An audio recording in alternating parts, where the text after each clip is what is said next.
నమస్కారం. నేటి ధాత్రి వార్తలకు స్వాగతం. ముందుగా వార్తల్లోని ముఖ్యాంశాలు. హైదరాబాద్ భూముల కేటాయింపుల్లో వేల కోట్ల కుంభకోణాలు జరిగాయని కేటీఆర్ ఆరోపణ. రేవంత్ కుటుంబంపై ఆరోపణలు. విలువైన భూముల కేటాయింపుల్లో పారదర్శకత లేదని విమర్శ. కేటాయింపుల వివరాలు ప్రజల ముందుంచారని డిమాండ్.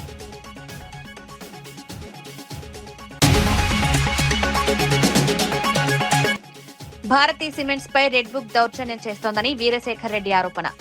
కడప పరిశ్రమలపై కూటమి ప్రభుత్వం కక్ష సాధిస్తోందన్న వీరశేఖర్ రెడ్డి, భారతీ సిమెంట్స్ తో 15,000 కుటుంబాలకు ఉపాధి, పరిశ్రమలను బెదిరిస్తే కొత్త పెట్టుబడులు రావని వ్యాఖ్య. రిటైర్మెంట్ బెనిఫిట్స్ కు 10% కమిషన్ అడిగారన్న మహేశ్వర్ రెడ్డి. రిటైర్డ్ ఉద్యోగి నుంచి కమిషన్ అడిగారన్న ఏలేటి, స్పందించాలని డిమాండ్. బిల్లులు క్లియర్ చేయడానికి 10% కమిషన్ ఆరోపణలపై సమగ్ర విచారణ జరపాలని డిమాండ్. ప్రియాంక ఘటన పోస్ట్ డిలీట్ పై భరత్ ప్రశ్నలు.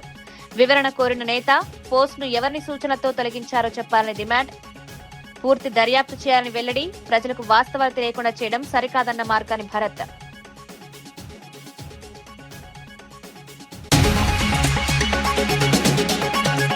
వైసీపీ నిరసనలకు ప్రజలే బుద్ధి చెప్తారన్న మాధవ్. డీఎస్సీ నియామకాలు పారదర్శకంగా జరిగాయి, అక్రమాలకు తావు లేదని వ్యాఖ్య. డీఎస్సీపై వైసీపీ రాజకీయ ప్రయోజనాల కోసమే నిరసనలు. స్థానిక ఎన్నికల్లో కూటమి భారీ విజయం సాధించింది. మెగా డీఎస్సీపై వైఎస్ఆర్సీపీ నిర్వహిస్తున్న నిరసనలపై బీజేపీ రాష్ట్ర అధ్యక్షుడు మాధవ్ తీవ్రంగా స్పందించారు. ఇలాంటి ఆందోళనలను ప్రజలు తిరస్కరిస్తున్నారన్నారు. డీఎస్సీ నియామక ప్రక్రియను ప్రభుత్వం పారదర్శకంగా నిర్వహించిందని స్పష్టం చేశారు. నియామకాల్లో స్పోర్ట్స్ కోటాకు సంబంధించిన అంశంపై కూడా ప్రభుత్వం ఇప్పటికే స్పష్టతనిచ్చిందన్నారు. డీఎస్సీ ప్రక్రియలో ఇలాంటి అక్రమాలకు తావలేదని మాధవ్ పేర్కొన్నారు. వైఎస్ఆర్సీపీ రాజకీయ ప్రయోజనాల కోసం నిరసనలు నిర్వహిస్తోందని విమర్శించారు. ఉద్యోగాల నియామక ప్రక్రియపై ప్రభుత్వం ఇచ్చిన వివరణను ప్రజలు గమనిస్తున్నారన్నారు. మెగా డీఎస్సీ ద్వారా ఉపాధ్యాయ నియామక బృందాలు నిబంధనల ప్రకారమే జరిగాయని తెలిపారు.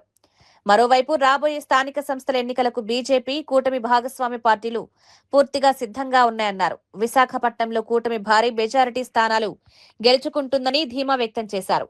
స్థానిక ఎన్నికల్లో పార్టీ శ్రేణులు సమన్వయంతో పనిచేయాలని సూచించారు. ప్రభుత్వ సంక్షేమ అభివృద్ధి కార్యక్రమాలను ప్రజల్లోకి తీసుకువెళ్లాలని పిలుపునిచ్చారు. ప్రతిపక్షాల విమర్శలకు ప్రజల్లోనే సమాధానం లభిస్తుందన్నారు. డీఎస్సీ అంశాన్ని రాజకీయ వివాదంగా మార్చడం సరికాదని మాధవ్ అన్నారు. ప్రభుత్వం ఇప్పటికే వాస్తవాలను స్పష్టంగా వెల్లడించిందన్నారు. స్థానిక ఎన్నికల్లో కూటమి బలమైన ఫలితాలు అందిస్తుందని విశ్వాసం వ్యక్తం చేశారు. ప్రతిపక్ష పార్టీ ఏదైతే ఉందో వాళ్ళ హయాంలో ఒక్క జాబ్ క్యాలెండర్ కూడా విడుదల చేయకుండా అన్ని చోట్ల కూడా ఖాళీలు ఉంచడం జరిగింది. మెగా డిఎస్సీలో సుమారు 16,358 రిక్రూట్మెంట్ జరిగింది. ముఖ్యంగా స్పోర్ట్స్ కోటా సంబంధించిన అంశం బయటకు రావడం జరిగింది. వాళ్ళు ఏ పేర్లైతే చెప్పారో ఈ పర్సన్కి రిక్రూట్మెంట్ తప్పు జరిగింది, ఈ విధంగా స్పోర్ట్స్ కోటాలో కరెక్ట్ కాదు అని చెప్పి ఆ విషయం కూడా ప్రజెంట్ చేశారు. విద్యార్థులందరూ కూడా వాళ్ళు ఎవరైతే టీచర్స్గా సెలెక్ట్ అయిన వాళ్ళందరూ కూడా ఆందోళన చేస్తున్నారు. మా యొక్క జీవితాన్ని భగ్నం చేయదు. గతంలో 2008-12లో మీ నాన్నగారి హయాంలో తర్వాత ఇంకోసారి జరిగిన అంశం కాంగ్రెస్ ప్రభుత్వ హయాంలో జరిగిన ఏవైతే ఉన్నాయో ఆ విధంగా మా జీవితాలు చేయొద్దని చెప్పి ఆందోళన చేస్తున్నారు. కావాలని కూటమి అభివృద్ధి కార్యక్రమాలు నిధులు రావటం దీన్ని సహించలేక చేస్తున్నారనే విషయం స్పష్టం. కేంద్ర ప్రభుత్వ కార్మిక రైతు వ్యతిరేక విధానాలను నిరసిస్తూ సిపిఐ ఆధ్వర్యంలో హనుమకొండలో భారీ ర్యాలీ నిర్వహించారు. సిపిఐ శతాబ్ది ఉత్సవాల సందర్భంగా నిర్వహించిన ఈ కార్యక్రమానికి కార్మికులు, రైతులు, పార్టీ నాయకులు, కార్యకర్తలు పెద్ద సంఖ్యలో హాజరయ్యారు.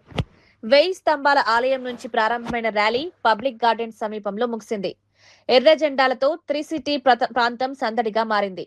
కేంద్రంలోని బీజేపీ ప్రభుత్వం అనుసరిస్తున్న విధానాలు కార్మికులు, రైతులకు నష్టం కలిగిస్తున్నాయని సిపిఐ నేతలు విమర్శించారు. ప్రజా సమస్యలపై మరింత బలమైన ఉద్యమాలు నిర్వహించాల్సిన అవసరం ఉందని పిలుపునిచ్చారు. సిపిఐ జాతీయ కార్యదర్శి పల్లా వెంకట్రెడ్డి, రాష్ట్ర సహాయ కార్యదర్శి తక్కళ్లపల్లి శ్రీనివాసరావు తదితరులు ర్యాలీలో పాల్గొన్నారు. కార్మికుల హక్కులను కాపాడేందుకు పోరాటం కొనసాగిస్తామని నాయకులు తెలిపారు. రైతుల సమస్యలు, వ్యవసాయ రంగంలో ఇబ్బందులు, కార్మికుల హక్కులపై కేంద్ర ప్రభుత్వం దృష్టి పెట్టాలని డిమాండ్ చేశారు.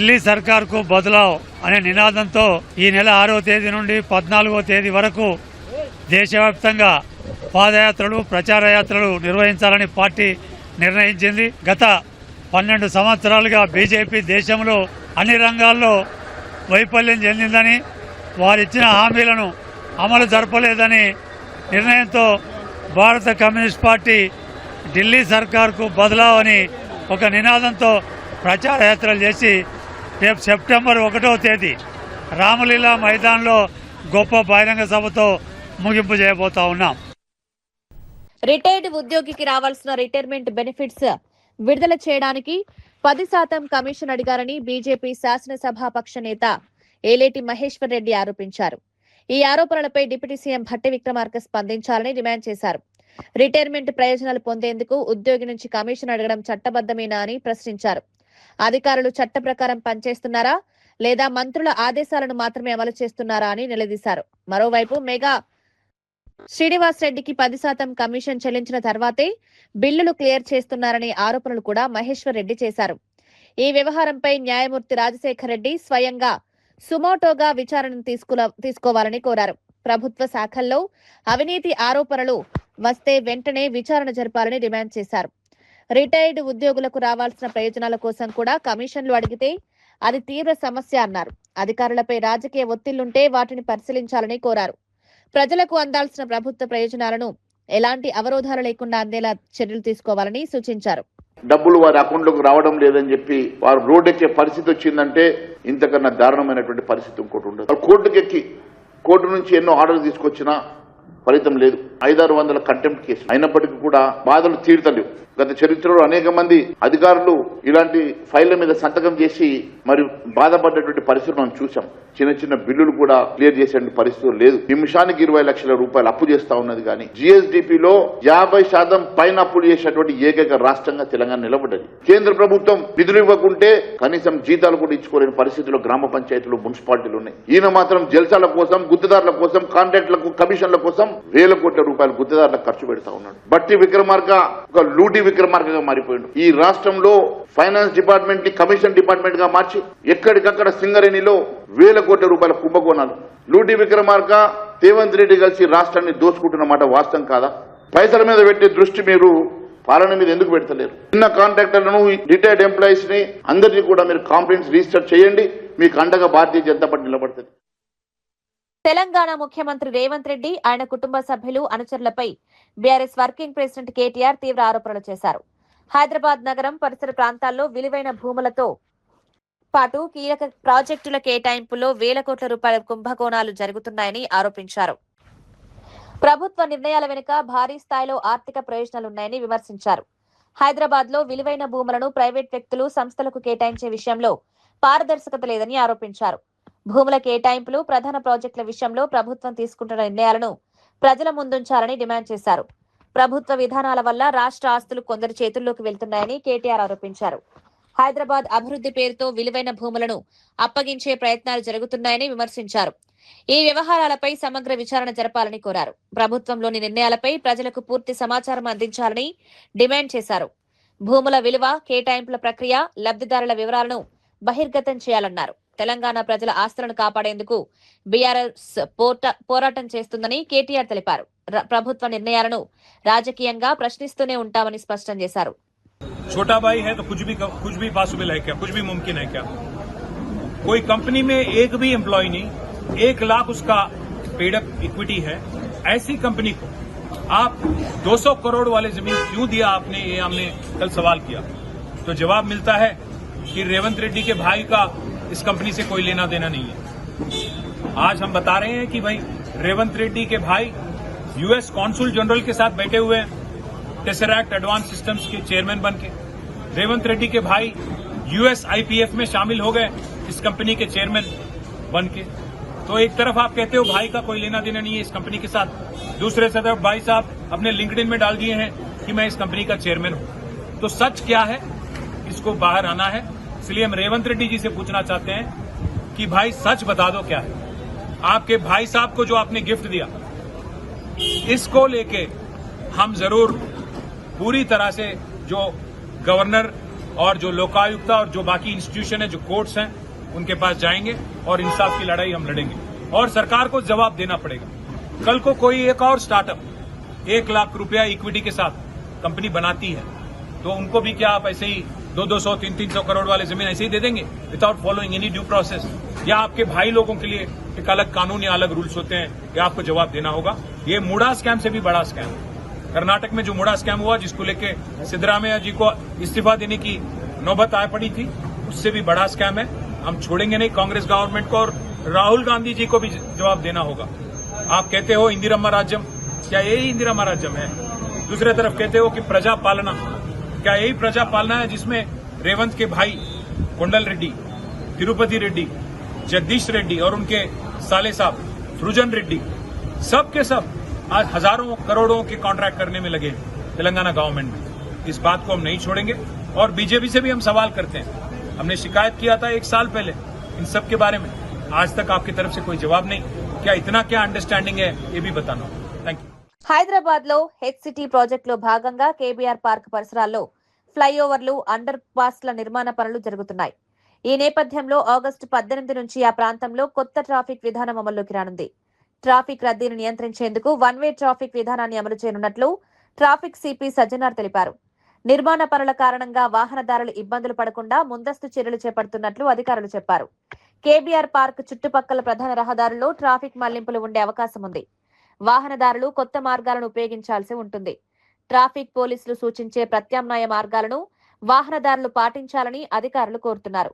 ఫ్లైఓవర్లు, అండర్ పాస్ల నిర్మాణం పూర్తయితే ఈ ప్రాంతంలో ట్రాఫిక్ సమస్యలు తగ్గే అవకాశం ఉందని అధికారులు భావిస్తున్నారు. హెచ్ సిటీ ప్రాజెక్టులో భాగంగా నగర మౌలిక వస్తువులను మెరుగుపరిచేందుకు పలు అభివృద్ధి పనులు చేపడుతున్నారు. నిర్మాణ సమయంలో ట్రాఫిక్ నిర్వహణకు ప్రత్యేక ప్రణాళిక రూపొందించారు. ఆగస్టు 18 నుంచి అమల్లోకి వచ్చే వన్ వే విధానంపై వాహనదారులకు ముందుగానే అవగాహన కల్పించనున్నారు. ట్రాఫిక్ పోలీసులు ప్రధాన కూడళ్ల వద్ద సిబ్బందిని ఏర్పాటు చేయనున్నారు. వాహనదారులు ఆంక్షలను పాటించి सहकरिंचाలని अधिकारुలు विज्ञप्ति చేశారు. कम हो जाएंगे और फैमिली टाइम भी इम्प्रूव हो जाएंगे. सो ये प्रोजेक्ट कंप्लीट करने के लिए थोड़ा चेंजेस करना पड़ता है ट्रैफिक में और कम्यूटर्स को भी. इससे हम लोग अप्रैल में और जून में 2 बार ट्रायल रन किया, एक बार 3 घंटा, एक बार 6 घंटा. हमको मालूम पड़ा कि थोड़ा कहाँ रुकावट है, कहाँ प्रॉब्लम्स है. पब्लिक भी हमको सजेशंस दिया. इसके बाद हम लोग जीएचएमसी और water works, electricity department, TSRTC, ICR सब लोग मिलके एक कोऑर्डिनेशन के साथ हम लोग प्लान किया. देन अभी 18 से इस महीने 18 से हम लोग इसको फुल फ्लेज्ड 6 बजे से वन वे कर रहे. इसकी वजह से पब्लिक को थोड़ा दिक्कत आ सकता है, इसलिए हम लोग रेगुलरली हमारा ट्रैफिक पुलिस एडवाइजरी देते रहते. लोगों को मैं रिक्वेस्ट करूंगा आप लोग एडवाइजरी दे के आपका ट्रैवल प्लान बनाइए और जो लेन चेंजेस कहाँ करना है उसके हिसाब से करिए, नहीं तो आपको फिर अगेन गोल चक्कर मारना पड़ता है. नहीं एक थोड़ा भी मिस्टेक है तो भी बिकॉज वहाँ पे आपको फिर अगेन यू टर्न करने का कुछ सुझाव नहीं है. और ये करने के लिए हम लोग हमारा ट्रैफिक पुलिस अभी 2 शिफ्ट में काम कर रहे हैं. अभी आगे 4 शिफ्ट की साथ हम लोग काम करेंगे. हम लोग हमारा सीसीटीवी नेटवर्क को अप कर रहे और integrated command and control centre से भी हम लोग रेगुलर 24/7 मॉनिटर करेंगे और ड्रोन का भी इस्तेमाल करके कहाँ प्रेशर पॉइंट्स है करके हम लोग देखेंगे. मैं पब्लिक को रिक्वेस्ट करूंगा आप जैसे पब्लिक कोऑपरेट किया इस बार भी कोऑपरेट करने के लिए. और हम लोग ऑलरेडी 2 बार में पब्लिक बहुत अच्छा से कोऑपरेट किया, मैं उनको बहुत बहुत आभारी हूँ. और जो इस करते वक्त केबीआर जो पार्क को पहले सुबह वॉकिंग आते हैं और शाम में वॉकिंग जो विजिटर्स है उनको अपना प्लान ट्रैफिक अरेंजमेंट्स का प्लान को रिवाइज करने के लिए मैं रिक्वेस्ट करूंगा और उनको कोऑपरेट करने के लिए मैं रिक्वेस्ट करूंगा. इस काम के बीच में बहुत सारे लोग रॉन्ग साइड ड्राइविंग और ट्रैफिक वायलेशंस करने के लिए सोचते, बट वैसी मत करिए क्योंकि हम लोग का सीसीटीवी से हम लोग वॉच करते रहेंगे. उसके अलावा आपकी लाइफ सिक्योरिटी के लिए आप लोग रेगुलर ट्रैफिक रूल्स करिए क्योंकि व्हीकल्स का मूवमेंट बहुत फास्ट हो जाएंगे, इम्प्रूव हो जाएंगे, कनेक्टिविटी इम्प्रूव हो जाएंगे. इसलिए आप लोग रॉन्ग साइड ड्राइविंग मत करिए. जो पहले से आप लोग जैसे कोऑपरेट किया आगे भी, क्योंकि ये प्रोजेक्ट ऑलमोस्ट 1.5 ईयर लगता है, उस टाइम पे आप कोऑपरेट करने के लिए मैं जीएचएमसी की तरफ से, हैदराबाद सिटी पुलिस की तरफ से और सब गवर्नमेंट की तरफ से पब्लिक सबको रिक्वेस्ट कर रहा हूँ. सर एस्टिमेटेड टाइमिंग क्या रहेगी सर? 1.5 ईयर तक 1.5 ईयर तक ये प्रोजेक्ट कंप्लीट होने का है चांस है। सर सिर्फ यहीं के लिए मासा टैंक टोली चौकी के तो साइड भी कोई आप लोगों का प्लान है ट्रैफिक के लिए? नहीं कुछ नहीं, यहीं पे KBR के अराउंड ही रहता है। नहीं सर, उधर भी तो ट्रैफिक के इश्यूज है ना सर? ना उसके हिसाब से वो चलते रहते हैं, जब ये एंटर होते हैं अग्रेसन वो చేయడం తనకు అనవసరమైన నిర్ణయంగా అనిపిస్తోందని ఫిరాయింపు ఎమ్మెల్యే పోచారం శ్రీనివాస్ రెడ్డి చేసిన వ్యాఖ్యలు తెలంగాణ రాజకీయాల్లో సంచలనంగా మారాయి. కేసీఆర్ ని మోసం చేసి పార్టీ మారడం తనకు ఇష్టం లేదని, అయితే కొన్ని రాజకీయ పరిణామాల కారణంగా పార్టీ మారాల్సి వచ్చిందని తెలిపారు. కేసీఆర్ వల్లే తన నియోజకవర్గంలో అభివృద్ధి జరిగిందని తానే చెప్తున్నానన్నారు. తనకు అన్నం పెట్టిన వ్యక్తిని మర్చిపోవడం కష్టంగా ఉందని వ్యాఖ్యానించారు. తాను జాతీయ జెండాను మాత్రమే కప్పుకున్నానని, కాంగ్రెస్ జెండా కాదన్నారు. ముఖ్యమంత్రి రేవంత్ రెడ్డి మాటలను కొందరు మంత్రులు లెక్క చేయడం లేదని ఆరోపించారు. తన నియోజకవర్గ అభివృద్ధికి నిధులు ఇవ్వాలని సీఎం స్వయంగా భట్టి విక్రమార్క, పొంగులేటి శ్రీనివాస్ రెడ్డికి చెప్పినా వారు పట్టించుకోలేదన్నారు. 6 నెలల్లో బాన్సువాడ నియోజకవర్గంలోని పెండింగ్ సమస్యలు పరిష్కరిస్తామని సీఎం చెప్పినందుకే తాను పార్టీలో చేరానన్నారు. అయితే మంత్రులకు ఎన్నిసార్లు ఫోన్ చేసినా స్పందించడం లేదని ఆరోపించారు. పొంగులేటి, భట్టి కూడా సీఎం మాట వినడం లేదన్నారు. వేం నరేందర్ రెడ్డికి 50 సార్లు ఫోన్ చేసినా ఫోన్ ఎత్తలేదని చెప్పారు. గతంలో ఫిరాయింపు ఎమ్మెల్యేలతో సీఎం సమావేశం నిర్వహించినప్పుడు తాను నేరుగా రేవంత్ రెడ్డిని ప్రశ్నించారని తెలిపారు. తాను అమ్ముడుపోయానా, తన ఎమ్మెల్యే పదవిని కొనుగోలు చేశారా అని ప్రశ్నించినట్లు పోచారం వెల్లడించారు. ప్రధానమంత్రి అది కప్పురా చెప్పిన ఆ కథ వేరు లీగల్ గా. ఇప్పుడు ఈ పరిస్థితిలో మనం ఇక్కడ ఆగినాం. దానికి కొంతమంది రకరకాలుగా మాట్లాడుతున్నారు. తర్వాత మొన్న నవంబర్ 7 తారీఖు నాడు సీఎం గారింటికి మీటింగ్ అయితే పోయినా, అందరు ఎమ్మెల్యేలకు మాట్లాడుతుంటే మాకు కూడా తెలిసాడు. అది ఫిరాయింపుదారుల ఎమ్మెల్యే మీటింగ్ పెడితే అందరం పోయినాం. మీటింగ్ అయినాక విడివిడిగా మాట్లాడిపోయినాం. పొంగులేటి శ్రీనివాస్ రెడ్డి కూర్చున్నాడు, బట్టివి కూర్చున్నాడు ఆయన పొలిటికల్ ఆ ఛాంబర్లో. నేను పోయి శ్రీనివాస్ రెడ్డి రేవంత్ రెడ్డి గారు లేచాడు, కూర్చోసేనని అన్నాడు. ఒకటి అడిగితే సమాధానం చెప్పినా కూర్చుంటా అన్నా. ఏందన్నాడు, నేను నీకు 21 జూన్ నాడు నాకు కండువ కప్పిన రోజు నాకేమైనా పైసలు ఇచ్చినావా? మెడికో ప్రియాంక ప్రమాద ఘటనపై తాను సోషల్ మీడియా పేజ్ లో చేసిన పోస్టును మెటా సంస్థ ద్వారా తొలగించారని రాజమండ్రి మాజీ ఎంపీ, వైఎస్ఆర్సీపీ జాతీయ అధికార ప్రతినిధి మార్గాని భరత్ ఆరోపించారు. తన పోస్టును ఎవరి సూచనలతో తొలగించారో పోలీసులు, రాష్ట్ర ప్రభుత్వం స్పష్టం చేయాలని డిమాండ్ చేశారు. ఆ పోస్టులో అప్రజాస్వామికంగా ఏముందని ఆయన ప్రశ్నించారు. ప్రజల ఘటనకు సంబంధించిన సమాచారం తెలియకుండా చేయాల్సిన అవసరం ఏముందని నిలదీశారు. ప్రమాద ఘటనపై వాస్తవాలు ప్రజలకు తెలియాల్సిన అవసరం ఉందన్నారు. స్థానిక ఎమ్మెల్యే ఈ ఘటనను కేవలం హిట్ అండ్ రన్ గా ఎలా ధృవీకరించారని భరత్ ప్రశ్నించారు. ఘటనపై పూర్తిస్థాయి దర్యాప్తు జరపాలని డిమాండ్ చేశారు. బాధితురాలికి న్యాయం చేయాలని కోరారు. సోషల్ మీడియా పోస్టుల తొలగింపుపై కూడా ప్రభుత్వం స్పష్టతనివ్వాలని కోరారు. ప్రజలకు సమాచారం అందకుండా చేసే ప్రయత్నాలు ప్రజాస్వామ్యానికి మంచిది కాదని వ్యాఖ్యానించారు. ప్రమాదం జరిగిన తీరుపై అనేక అనుమానాలున్నాయని, వాటిపై ఆరోపణలు సమగ్రంగా విచారణ చేయాలని కోరారు. బాధిత కుటుంబానికి న్యాయం జరిగేలా చర్యలు తీసుకోవాలని డిమాండ్ చేశారు.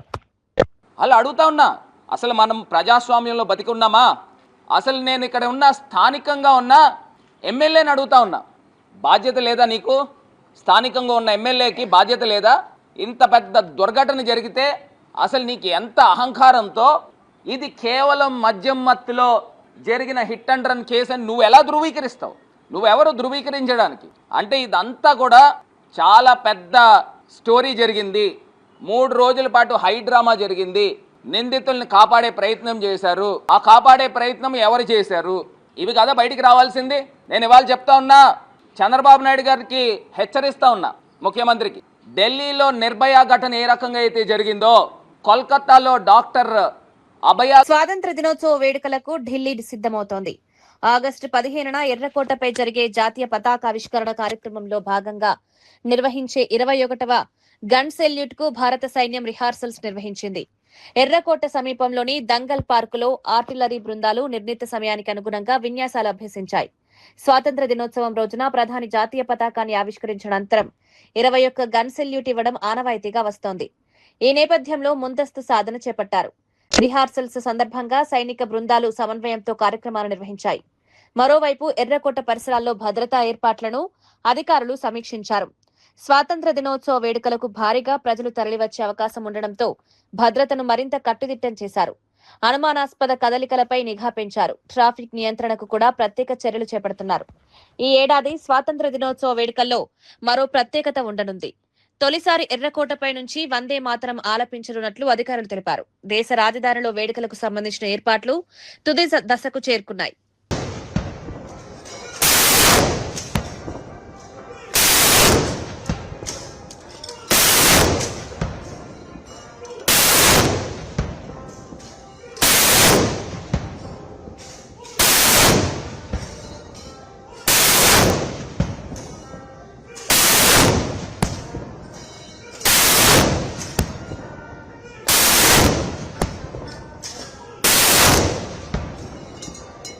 కడపలో వేలాది కుటుంబాలకు ఉపాధి కల్పిస్తున్న భారతీ సిమెంట్స్ పరిశ్రమపై కూటమి ప్రభుత్వం రెడ్ బుక్ పేరుతో దౌర్జన్యానికి పాల్పడుతోందని వైఎస్ఆర్సీపీ రాష్ట్ర అధికార ప్రతినిధి వీరశేఖర్ రెడ్డి ఆరోపించారు. భారతీ సిమెంట్స్ ద్వారా కడప ప్రాంతంలో సుమారు 15,000కు పైగా కుటుంబాలకు ఉపాధి లభిస్తోందన్నారు.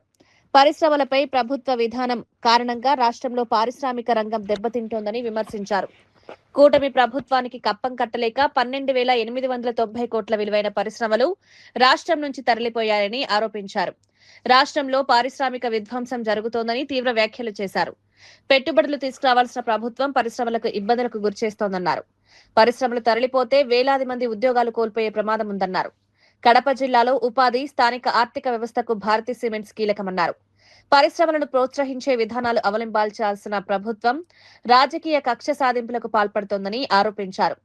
పారిశ్రామికవేత్తలకు భద్రత, స్థిరమైన విధానాలు కల్పించాలని డిమాండ్ చేశారు. రాష్ట్రంలో పెట్టుబడులు పెరగాలంటే ప్రభుత్వం పారదర్శకంగా వ్యవహరించాల్సిన అవసరం ఉందన్నారు. పరిశ్రమలను బెదిరించడం వల్ల కొత్త పెట్టుబడులు రావన్నారు. ఈ అంశంపై ప్రభుత్వం స్పష్టతనివ్వాలని వీరశేఖర్ రెడ్డి డిమాండ్ చేశారు. సిమెంట్ ని బెదిరించారు, చెట్టినాడు సిమెంట్స్ ని బెదిరించారు, శ్రీ సిమెంట్స్ ని బెదిరించారు, భవ్య సిమెంట్స్ ని బెదిరించారు. ఇలా రాష్ట్రంలో ఉన్న సిమెంట్ ఫ్యాక్టరీలు మొత్తం వీళ్ళకి కప్పం కట్టకపోతే మీరు ఫ్యాక్టరీ నడుపుకోవడానికి లేదు అన్న ఒక్క దుర్బుద్ధితో ఈ విధంగా బెదిరిస్తూ వచ్చి ఈ రోజు భారతీయ సిమెంట్స్ వార్సుగా 2-3 రోజులుగా ప్లాంట్ లో ఉత్పత్తి కూడా అయిపోయింది. 15,000 మంది ప్రత్యక్ష పరోక్ష ఉద్యోగుల యొక్క జీవితాలు గాల్లో దీపమైపోయాయి. సో ప్లాంట్ లో ఉత్పత్తి ఆగిపోతే వీళ్ళ భవిష్యత్తు ఏంటి? సో ఇవేమీ పట్టవు ఈ ప్రభుత్వానికి. వాళ్ళకి కావాల్సింది కేవలం క్యాష్, అదేవిధంగా కక్ష సాధింపు. ఈ విధంగా దుర్మార్గంగా భారతీయ సిమెంట్స్ ను కూడా ఆపేసే పరిస్థితి తీసుకొచ్చారు. సో ఇవి కాకుండా వీళ్ళ ప్రభుత్వ అధికారంలోకి వచ్చిన తర్వాత వీళ్ళకి కప్పం కట్టలేక 12,890 కోట్ల రూపాయల పరిశ్రమలు రాష్ట్రం నుంచి పరుగు ఎంతలా పరిగెత్తాయంటే వెనక్కి కూడా తిరిగి చూడాల. ఎందుకురా అంటే రాష్ట్రంలో వీళ్ళు పరిశ్రమ పెట్టాలన్నా వీళ్ళకి భూ కేటాయింపు. నియామకాలలో అవకతవకలు జరిగాయని ఆరోపిస్తూ వైఎస్ఆర్సీపీ నిర్వహించిన నిరసన ర్యాలీలో ప్రజలు, విద్యార్థులు, నిరుద్యోగులు పెద్ద సంఖ్యలో పాల్గొన్నారు. డిఎస్సి నియామక ప్రక్రియపై ప్రభుత్వాన్ని నిలదీస్తూ వైసీపీ నేతలు ఈ ర్యాలీ నిర్వహించారు. నిరుద్యోగులకు న్యాయం చేయాలని డిమాండ్ చేస్తూ నినాదాలు చేశారు. ర్యాలీకి ప్రజల నుంచి భారీ స్పందన వచ్చిందని వైఎస్ఆర్సీపీ నేతలు తెలిపారు. తమ నిరసనకు వస్తున్న స్పందన చూసి ప్రభుత్వం అడ్డంకులు సృష్టిస్తోందని ఆరోపించారు. చంద్రబాబు ప్రభుత్వం కుట్రపూరితంగా వ్యవహరిస్తోందని విమర్శించారు. ర్యాలీలో పాల్గొంటున్న వారిపై ఎక్కడికక్కడ అక్రమ కేసులు నమోదు చేస్తున్నారని, నిర్బంధాలకు పాల్పడుతున్నారని ఆరోపించారు. ప్రజల నుంచి వస్తున్న వ్యతిరేకతను అణిచివేయడానికే పోలీసులు అధికార యంత్రాంగాన్ని ఉపయోగిస్తున్నారని విమర్శించారు. డిఎస్సి నియామకాలపై పూర్తి స్థాయి విచారణ జరిపించాలని డిమాండ్ చేశారు. ఉద్యోగాల కోసం కష్టపడి చదివిన నిరుద్యోగులకు న్యాయం చేయాలని కోరారు. నియామక ప్రక్రియలో అవకతవకలు ఉంటే బాధ్యులపై చర్యలు తీసుకోవాలన్నారు. చాలా క్లారిటీగా ఉందండి. ఈ డిఎస్సి 2025 లో జరిగినటువంటి వాటిల్లో మేము అడిగినటువంటి ప్రశ్నలు చాలా స్పష్టంగా ఉన్నాయి. మొట్టమొదటి ఏంటండి, కన్వీనర్ ని పక్కన పెట్టి యాక్చువల్ గా డిఎస్సి డిస్ట్రిక్ట్ సెలక్షన్ కమిటీలో ఆ డిస్ట్రిక్ట్ ఇన్ఛార్జ్ అయినటువంటి కలెక్టర్ గారు మొత్తం సర్టిఫికేట్ వెరిఫికేషన్ ఇవన్నీ చూడాల్సినటువంటి బాధ్యత జరగాల్సింది. వీటన్నిటిని కూడా ఏం చేశారు, సెంట్రలైజ్ చేశారు, కేంద్రీకరణ చేసేసి ఒక చోట నుంచి అన్ని కూడా రిక్రూట్మెంట్ ప్రాసెస్ అంతా స్టార్ట్ చేశారు. అది కూడా ఆ బాధ్యతను కూడా ఎవరి చేతి పెట్టారండి, ఎస్సీఆర్డీ డైరెక్టర్కే మొత్తం పగ్గాలు అప్పగించేశారు.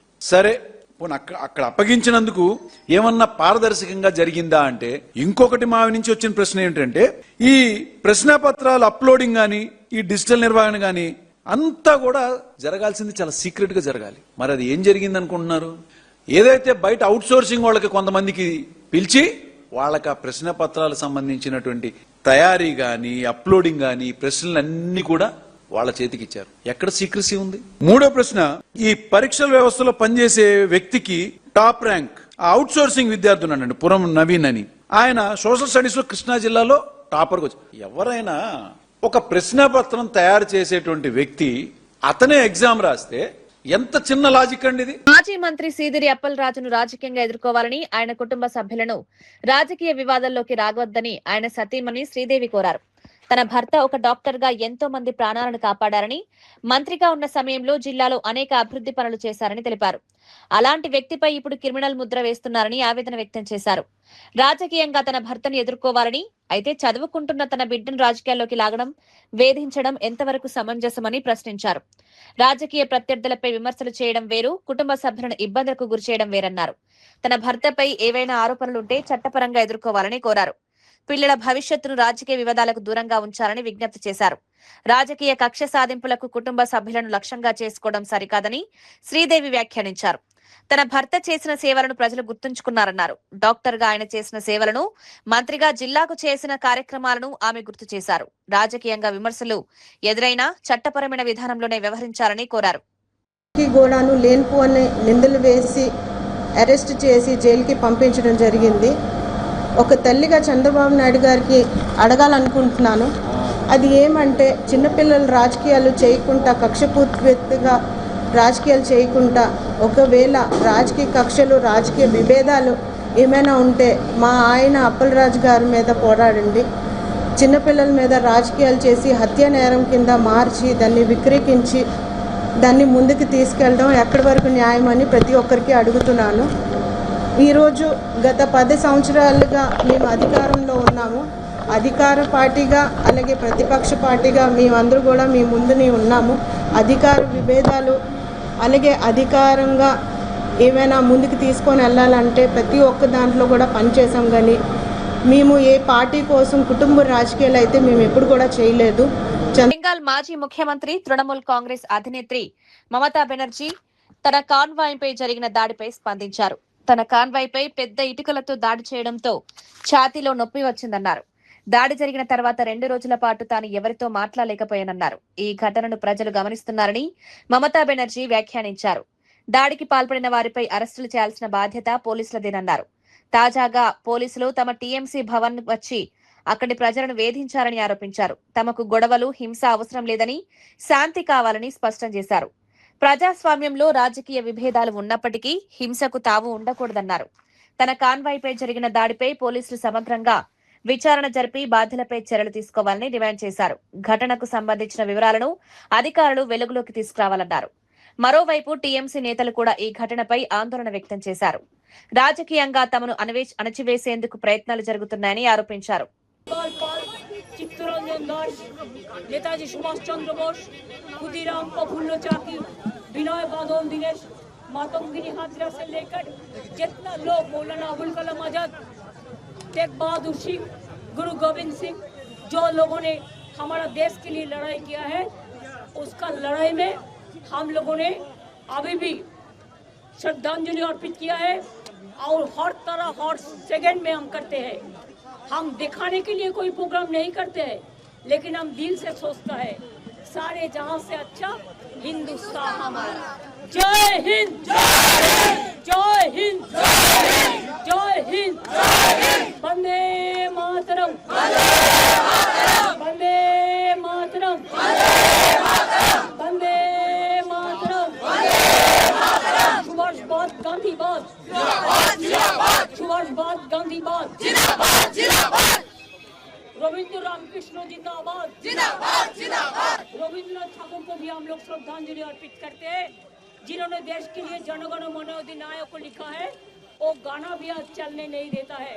इसी के लिए हम जाने का पहले हमारा देश का जो नेशनल सॉन्ग है, नेशनल एंथम है, sorry, Vande Mataram is our national song and Jana Gana Mana Adhinayaka is our national anthem. So इसको हम गाना प्रस्तुत करके श्रद्धांजलि अर्पण करके तो अभी हम और कोई जगह में जाएगा. హైదరాబాద్ భూముల కేటాయింపుల్లో వేల కోట్ల కుంభకోణాలు జరిగాయని కేటీఆర్ ఆరోపణ. రేవంత్ కుటుంబంపై ఆరోపణలు. విలువైన భూముల కేటాయింపుల్లో పారదర్శకత లేదని విమర్శ. కేటాయింపుల వివరాలు ప్రజల ముందుంచాలని డిమాండ్.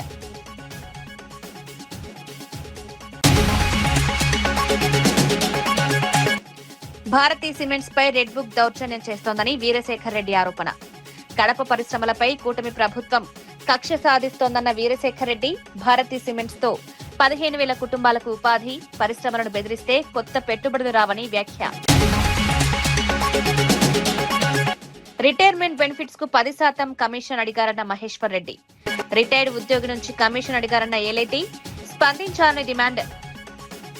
బిల్లులు క్లియర్ చేయడానికి 10% కమిషన్ ఆరోపణలపై సమగ్ర విచారణ జరపాలని డిమాండ్. ప్రియాంక ఘటన పోస్ట్ డిలీట్ పై భరత్ ప్రశ్నలు. వివరణ కోరిన నేత పోస్ట్ ను ఎవరిని సూచనతో తొలగించారో చెప్పాలని డిమాండ్.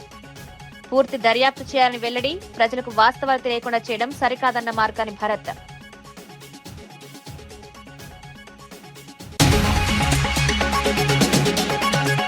వైసీపీ నిరసనలకు ప్రజలే బుద్ధి చెప్తారన్న మాధవ్. డీఎస్సీ నియామకాలు పారదర్శకంగా జరిగాయి, అక్రమాలకు తావు లేదని వ్యాఖ్య. డీఎస్సీపై వైసీపీ రాజకీయ ప్రయోజనాల కోసమే నిరసనలు. స్థానిక ఎన్నికల్లో కూటమి భారీ విజయం సాధించింది.